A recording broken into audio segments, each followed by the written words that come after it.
When I came back, the driveway was empty. No car. No familiar scratches on the concrete. No rusted mailbox with my name on it. Just silence. My nameplate, the one I paid for, was gone from the gate. 2 ugly holes where it had been drilled in.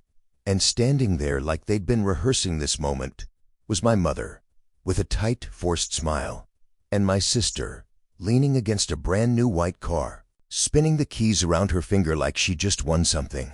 "You're back early," my mother said. That's when I realized something was very, very wrong, because the house behind them didn't look like my house anymore. And in that moment, before a single word of explanation, I already knew this wasn't a misunderstanding. This was betrayal, and they had no idea what they'd just started. I had been gone for 6 months, not on vacation, not finding myself. I was working 14-hour days, living out of cheap hotels, saving every dollar, because the house I left behind, that was mine. I paid the down payment. My name was on the mortgage. Every chipped tile, every crooked cabinet, I fixed it with my own hands. I let my mother and sister stay there because they needed help. That was my first mistake. Standing at the gate, my eyes kept drifting to the windows. The curtains were wrong, not the faded blue ones I bought on clearance. These were cream-colored, expensive, heavy, new paint. I asked slowly. My paint wasn't that color. My sister grinned. Not nervous, not guilty, mused. She twirled her keys again. "Bad news, genius," she said. "You don't live here anymore." They laughed. Actually laughed. Like this was a punchline they'd been dying to deliver. My mother crossed her arms. "We sold the house." The words didn't land right away. "Sold the house. Needed the money," she continued casually, "to pay off your sister's debts. You were gone too long." I felt my chest tighten. Not explode. Not rage. Just tighten. I nodded slowly. "And you didn't think to ask me?" My sister rolled her eyes. "Ask you? You're the one who always says family comes first."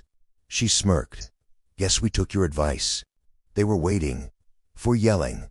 For begging. For tears. But I didn't give them that. It is smiled. Small. Quiet. That confused them. "What's so funny?" my sister snapped. I looked up at the balcony. The same one where I used to sit as a kid watching my father leave for work. Back when family still meant something.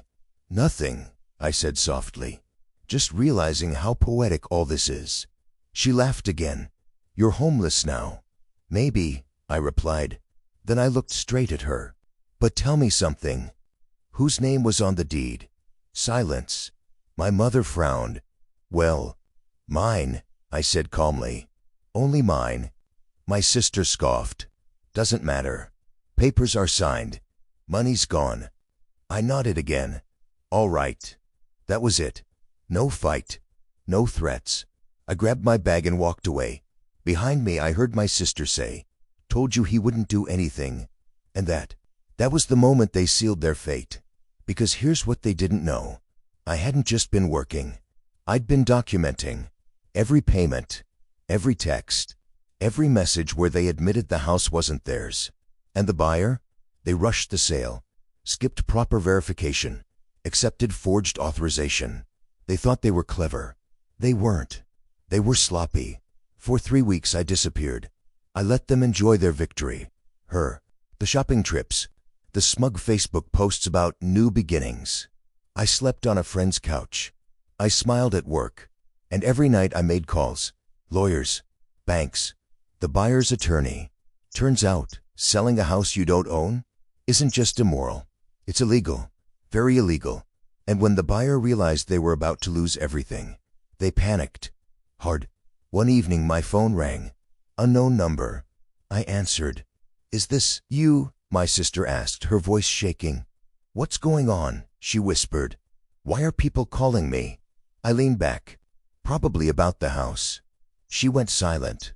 Then my mother grabbed the phone. "You did this," she hissed.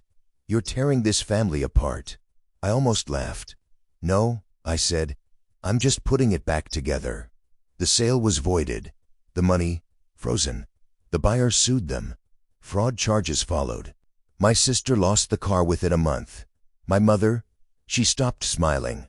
They begged me to fix it, to talk to the lawyer, to make it go away. I didn't yell. I didn't insult them. I just said one thing. You told me family comes first. Then I hung up. 3 months later, I stood in front of the same gate. U nameplate. Same house. Empty driveway, but this time, by choice. I sold it. Wiggly, friendly. And I didn't give them a cent. I didn't feel joy. I felt something better. Peace. Because revenge isn't about screaming. Sometimes it's about letting people believe they won until reality collects the debt. Family isn't blood. It's behavior. And anyone who uses love as a weapon eventually cuts themselves. This story made your jaw drop. Hit like. If you believe karma never misses an address, subscribe. And tell me in the comments, what's the coldest revenge you've ever seen? Those, trust me, we're just getting started.